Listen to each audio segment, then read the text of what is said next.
Hi, this is PrepperA, Katzcradul's daughter. As many of you know, I'm homeschooled. This year, my mom decided she would create my history course herself. It involves reading a book called Freedom, A History of Us, by Joy Hakim. This is a textbook my mom was asked to review years ago, and it just happened to be in our home library. We're using it merely as a jumping-off point for discussion. This morning I was reading in it about the civil rights movement of the 1950s and 60s. I started a chapter on Dr. Martin Luther King Jr., an African-American preacher turned civil rights activist. His greatest speech, and quite possibly one of the most famous speeches in America, centers on the theme of freedom. In my history book, there was an excerpt from his speech. As I read it, I realized that to me, it's not just about Caucasians or African Americans. It's not just about freedom from segregation. It's about Americans having guts. African American protesters stood up to the police and their menacing dogs. They stood up to the firemen and their high-pressure hoses that could rip the bark off of a tree. They stood up to segregation of blacks versus whites. Fast forward 50 years, and now I'm asking myself, have we as Americans lost our courage? Have we forgotten our right to free speech? No, we've lost it to an extent. Freedom has been lost. Why are we not standing up? Why are we not making a public scene? We need to stand up to those in the government who defy the Constitution, who instead of going to Congress to get laws passed, simply pass hundreds of executive orders that become laws. I would like to read to you a few paragraphs from Martin Luther King Jr.'s speech. Quote, "I have a dream today. I have a dream that one day every valley shall be exalted, and every hill and mountain shall be made low. The rough places will be plain, and the crooked places will be made straight, and the glory of the Lord shall be revealed, and all flesh shall see it together. This is our hope. This is the faith that I go back to the South with. With this faith, we will be able to hew out of the mountain of despair a stone of hope. With this faith, we will be able to transform the jangling discords of our nation into a beautiful symphony of brotherhood. With this faith, we will be able to work together, to pray together, to struggle together, to go to jail together, to stand up for freedom together, knowing that one day we will be free. And this will be the day.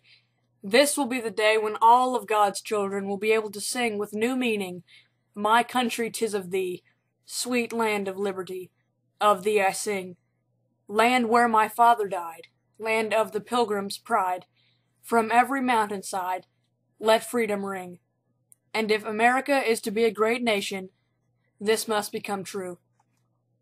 So let freedom ring from the prodigious hilltops of New Hampshire. Let freedom ring from the mighty mountains of New York. Let freedom ring from the heightening Alleghenies of Pennsylvania.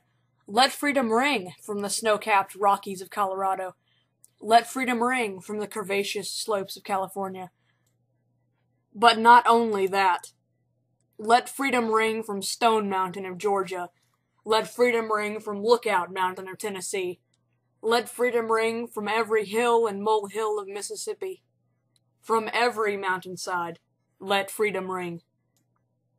And when this happens, and when we allow freedom to ring, when we let it ring from every village and every hamlet, from every state and every city, we will be able to speed up that day when all of God's children, black men and white men, Jews and Gentiles, Protestants and Catholics, will be able to join hands in singing the words of the old Negro spiritual, "Free at last, free at last.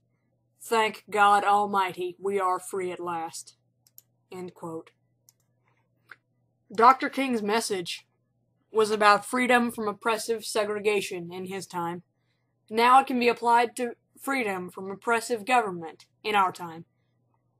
I ask now, if you are an American watching this video, or even if you are not, is your government unjust?